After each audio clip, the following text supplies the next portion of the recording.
जय जगन्नाथ दर्शक बंधु। दुनियार सबुठ श्रेष्ठ जीव हेउछि मनीष।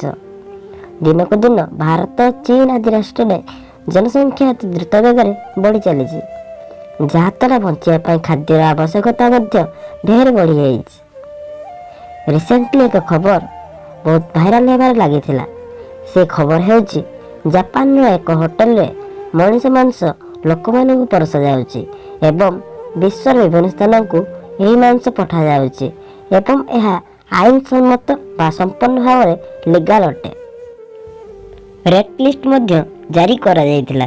कहयाकू गले 1000 यूरो पर्यंत भल एवं फ्रेश मांस मिलुथिला।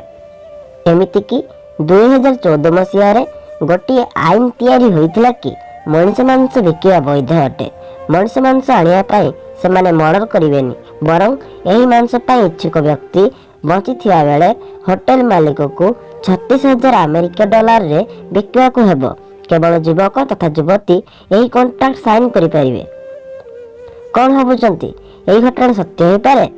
तदंत रिपोर्ट रु जणा पड़ला कि यही न्यूज संपूर्ण भाव में मिथ्या अटे। तेणु कौन सी घटना को संगे संगे विश्वास न करी ता पछर सत्यता जानिबा दरकार।